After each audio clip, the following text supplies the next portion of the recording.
Okay, I'm unmuted now. Can you guys hear me okay? Oh, yeah. Welcome to Team Herba Nation and Norway, Jessie Lee. This is amazing. Hey. Hey! Wow. You know, hold on. Before we get started, does everybody know that I'm Norwegian? Like, do we know this? You are? Yes. Yes. Yes. My family is from Snickerplassen. So the family farm is still there. It's like 4 hours outside of Oslo, and I was there 2 years ago. Really? So, yeah. Mm-hmm. Don't you see these cheekbones? Come on, you can tell I'm one of you. Yeah. Cool. Okay, so one sec. Can you give me 30 seconds to get a podcast thing set up really quickly? Yeah, sure we can. And I think we can mute ourselves while we wait. Okay. All right. I'm ready. I really only needed a couple seconds. I was being a little dramatic about 30. I'm ready if you are. Yep. Cool. All right. Well, hello, everybody. What is going on? It is Jessie Lee. You can call me #BossLee, and I'm very excited to be here with all of you. And I'm excited to be back in Norway. You know, I feel like I'm there, even though I'm not there, honestly. And I mean, maybe I'm a little biased, but one of the most beautiful places on earth I've ever been. So excited to reconnect with my people. And I can't wait to talk about a topic that I am super passionate about. So for those of you who don't know me, maybe you know Fraser Brooks. Fraser's one of my best friends. And he's always Kenneth knows him. He smiled really big when I said Fraser's name. So I love participation, by the way, but Fraser is always asking me to train on culture building. He's like, Jessie Lee, there's literally nobody better in the world that trains on culture building than you. And so at Success Summit, I talked about it. I've talked about it a lot lately, and it's something that I learned actually a long time ago. Thank God. I read the book. Oh my gosh, what is the exact book called? It's something happiness. And I can't remember it, but it's about Zappos. It's about the culture of Zappos. It's about how when you build something for people to be around and be part of, when it's bigger than themselves, that's where greatness is created. And I look at your company, which is obviously one of the great legacy companies of all time, right? Like props Herbalife, right? Okay, huge mammoth company, and honestly done so much for the network marketing profession, just for really lasting the test of time and not letting people bully you. I just think it's so important what you are all doing. I look at that and I think the only way something lasts as long as something like your company lasts is with a great culture. And inside of the one big great culture of your gigantic multi-billion-dollar annual company, of course, are the subsets where you're building more culture. And so when I look at what I'm building in my company, I'm going to put blue light blockers on, by the way. There's a lot of lights going on. There we go. When I look at my company and when I look at our team and I look at what I'm doing to build culture, I want you all to understand that it always starts with you. So what's going to be really important to remember when you are building a culture is, what are you made of? What is the brand or the reputation you want your team to be known for? You don't just want to be known for great product. You don't just want to be known for having an incredible company. You want to be known for something more. And the reason you want to do that is because people latch on to community. Would y'all agree? Like, I'm just curious, you know, you can like throw it in the chat. Do you agree people are looking for more often than not? I would say yes. Yeah. I mean, I would say, there we go. Marita says yes. Right. Okay, because especially in a time like right now, in a global crisis like right now, we're looking at something where right now people feel very alone. People feel very like they don't belong. People are losing their jobs. I know you have one of the most stable economies in the world, so go, go, go, Norway. But I know you have friends that don't all live in Norway, and you're seeing the ripple effect of this all across the world. And so when I look at network marketing, I get very excited because network marketing and network marketing teams are built around strong cultures, right? They're built around strong cultures. And so the first thing I want you to do is I want you to identify what you want to be known for. This is something maybe you can journal about. What do you want people to think about when they think about your team? When they think about your leadership? When they think about the way you show up? What are the things people want you want people to associate with you? Do you want them to think you are heart-centered or a servant leader, or maybe you want a culture that's built a lot around education and information? Nothing wrong with that, okay? Maybe you want a culture that's built on fun. Maybe you want a culture that's built on really awesome events. Maybe you want a culture that's built on food, I don't know, nutrition, right? Whatever it is, you get to determine that. It's not up to anybody else. And I think that's one of the most kind of empowering things about building a culture is that it should feel effortless to you. When I'm sitting here and I'm talking about culture building, I'm not talking about anything difficult. I'm talking about being yourself and doing it as loudly as humanly possible, which I know is kind of weird for Norway. You're very stoic, okay? I know you don't want to wrinkle, okay? I get it, all right? Been there, done that, got the t-shirt. I know all about y'all, okay? But I have to tell you, people want to be able to find their people. So what do you want to be known for? Write it down, because that's what you need to build a culture around. Now, here's the way I feel about culture. I feel like culture is being created whether you create it or whether you are allowing somebody else to create it. If that's powerful, will you drop yes in the comments? Because I'm telling you, there's going to be a culture. It's going to happen.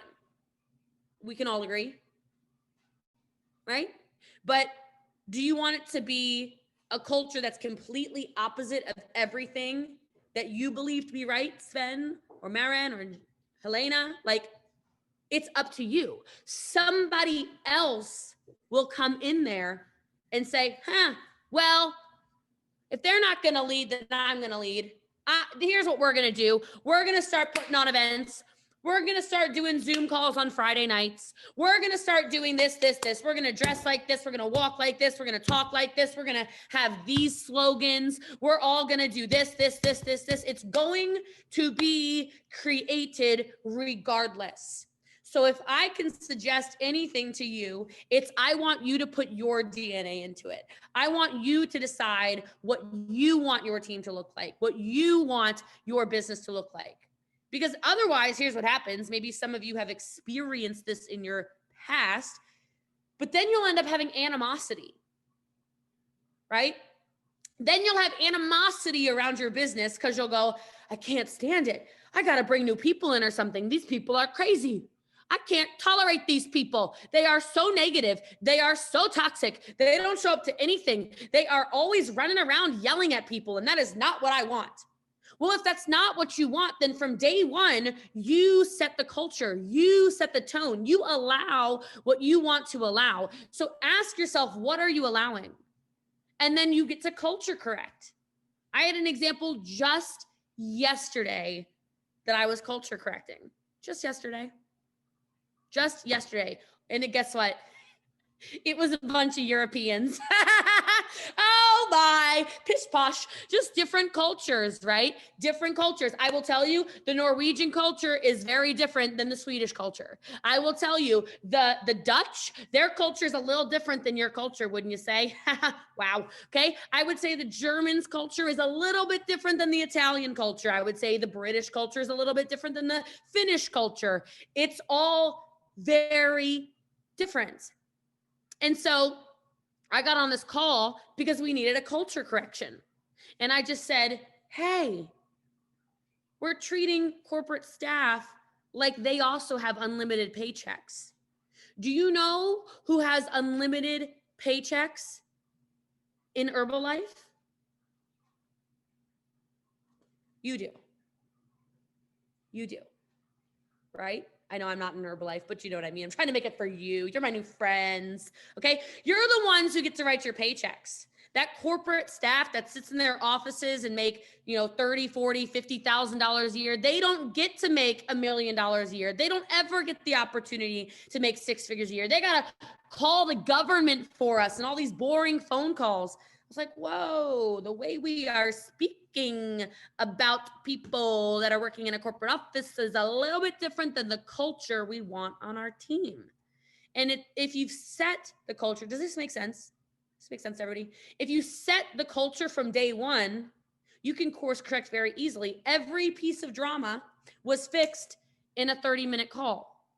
But had there not been, here's the way the organization works. Here's the culture and the way we lead and love and have grace and patience and empathy. Had that not been set, then I would have been herding cats, for hours probably. Oh my gosh, what is wrong with you, Camilla? Oh my gosh, what is going on, Mary? Okay, Lisa, okay, hold on. I got to get on a phone call with you and a phone call with you and a phone call with you and a phone call with you. So you determine what the culture is from day one, okay? Now, if you want to build a culture, you need buy-in. There's a really good book called Tribal Leadership that really changed my perspective a lot on leadership many years ago. And then I did a reread recently. That's a lot of R's. Okay. A reread recently. You need people to buy into the culture. How do you get people to buy into the culture? You get people to buy into the culture by living and breathing the culture and then finding people who are also aligned. I know this might not be like the most popular thing to say, but I think it's very common for people to get scarcity mindset around their businesses. And then they just recruit everybody. Oh, this person is a dragon. Perfect. I need the points. Okay. Oh, I hate this person. I can't stand them. I hope they quit right away, but I need the points. Oh my gosh. This person says that our products are poo-poo. I'm going to go ahead and recruit them anyway because I need the points.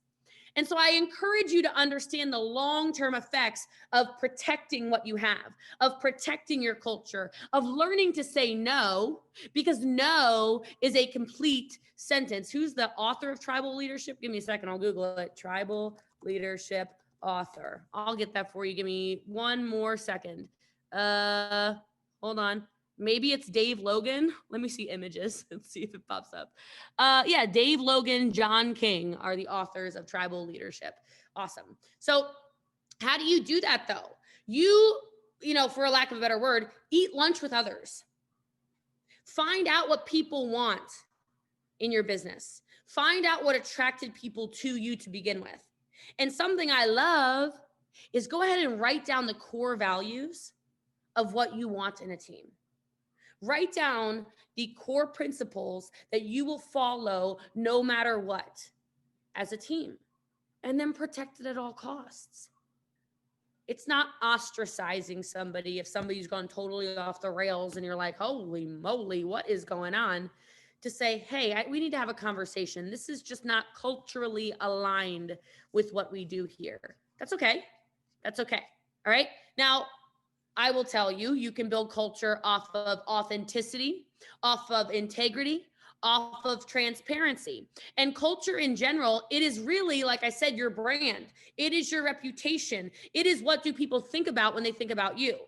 Don't overthink it, but you can start to get really nitty gritty about kinds of cool stuff. So as an example, our team throws up gang signs. It's not that serious, but our team is called the Empire. So I would ask you to think about what is your team name. Now, I would heavily encourage you to keep, now I don't know what your team name, well, I did hear your team name actually, but great team name because I didn't hear anybody's name in it. Okay. I didn't hear anybody's first name in it, which is great because in our kind of business and in life in general, nobody owns anybody. So this idea, I can't stand this when people are like, Oh, this is Ulf's empire. No, it's not. Stop it. It's the empire. Okay. I can't stand that, because if you are starting to put this, I'm up here, you're down here hierarchy thing going on, you're going to have a hard time getting people to buy into you unless they are obsessed with you. You're probably going to create animosity. I want you to also check your words. Maybe you noticed I did not use the word my. I didn't say my team. I didn't say I've done this. I didn't say I've built a team that does $9 million in sales a month. No, that was us. That was a we. Okay, that was a we thing. That wasn't a Jessie Lee thing. It started with me. There's a ripple effect, but it's never going to be Jessie Lee's empire. Like, do you see the slight language patterning changes you can do to create something that's all inclusive? Right? That makes people feel like, oh, I can be part of this too. I can take ownership over this. That's really what you're looking for. Why is a random WhatsApp number calling me? Go away. Goodbye. Good Lord. Holy moly. Okay. I want you to have people bought in. What's +92? What random country is calling me now? They're calling again. We need to turn airplane mode on or something. Hold on. Goodness gracious. We don't want any. We don't want any. Go away. Okay. Well, now this is just, okay. Anyhow, sorry. All right. So I was mentioning these gang signs, which sounds a lot more aggressive than it is.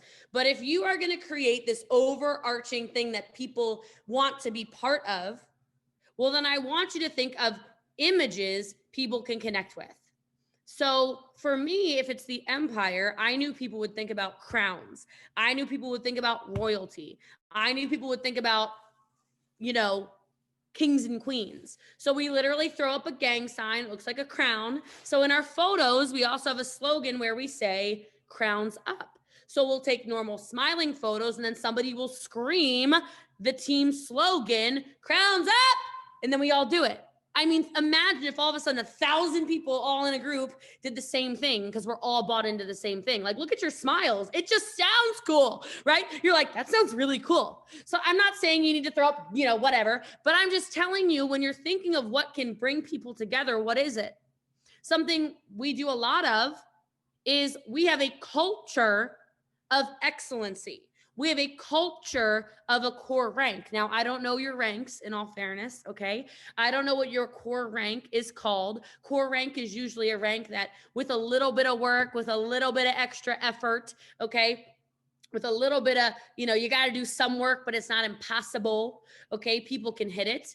When anybody we celebrate this core rank like crazy people. We celebrate it like it's a huge deal. It lets you get on stages. It gets you recognition. We talk about it constantly. And I decided, in order to continue to build the culture, that we were going to reward it. So MVPs, whether it's, I'm going to give you some ideas. Well, so that our rank is called MVP. So whatever your rank, supervisor. Okay, thank you. So supervisor rank, supervisors, could you mail certificates so people feel appreciated? Could you get team swag with your team logo on it, that when they hit the rank above supervisor, they get a t-shirt with Team Herba Nation on it, right? Or a hat, or pens, or water bottles, so they can mix their protein shakes, or whatever else it is. What are the things that you can do that pull people back in? Because again, we are in a volunteer sales force. You all know this. You're in one of the best legacy companies of all time. It's a volunteer sales force. Some people are in, some people are out. Some people are in, some people are out. Some people are in, some people are out. Some people are in, some people are out. I'm constantly thinking to myself, what makes her stay one more day? What will make Frederick stay one more day? 60 more days, 90 more days. If I have filled your house with empire swag and bottles and shirts and hats and photos and certificates and whatever else, when you're having a bad day and you walk past something and you go, oh my gosh, there's that magnet from Jessie Lee again. Oh God, oh, there's that hat. There's that stupid hat. Oh God, I was going to quit, but here we go. She's pulling me back in again. She's pulling me back in again. She's pulling me back in again. It's powerful. The other thing is I'm all about including people, no exclusivity, inclusivity. I don't know if that's even a word. Okay. Inclusion. So if you're going to have a culture that's maybe come as you are, that's something that is 100% a core value of our team. This come as you are. I don't care what you look like, what you talk like, what country you're from. I don't care about any of it. Come as you are.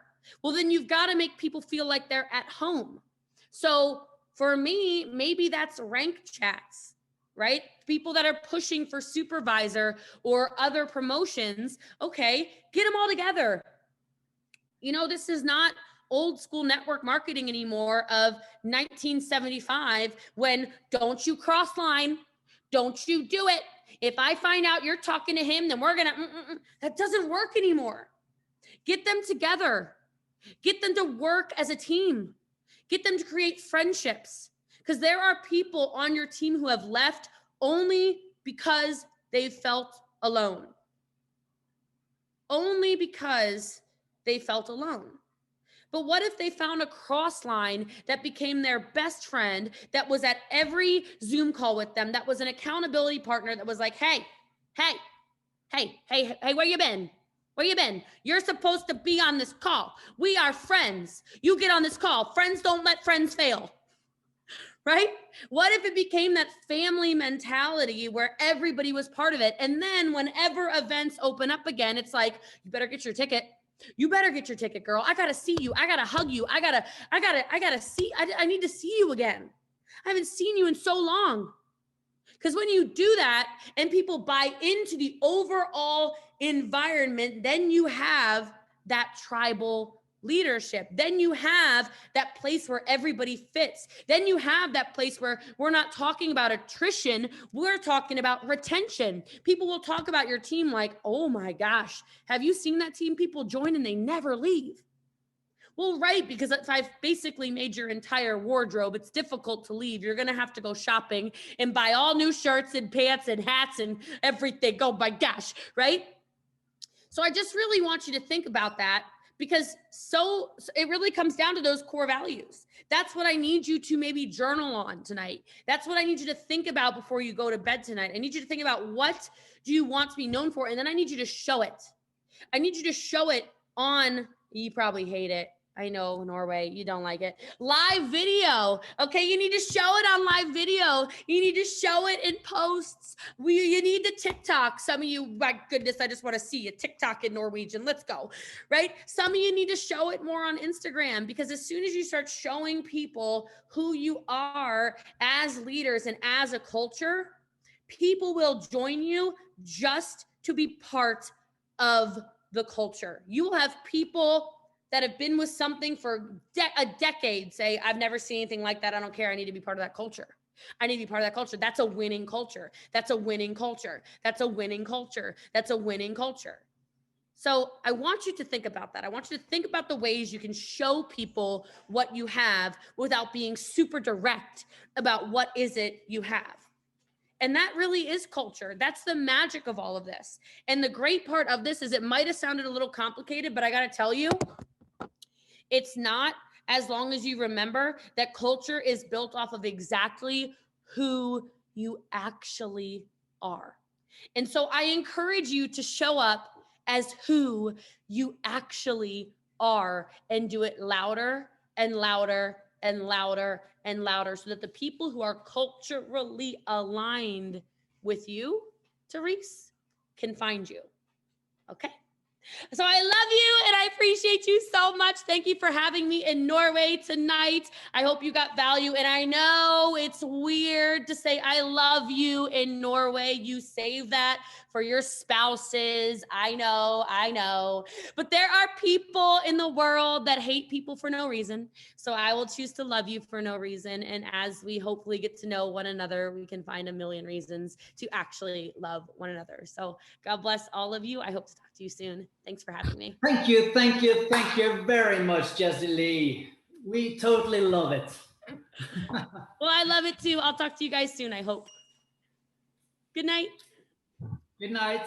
Bye.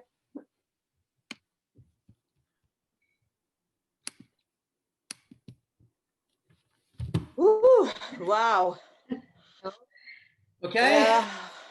Jeg sånn shaky. Jeg helt så shaky. Ja. Hun bare...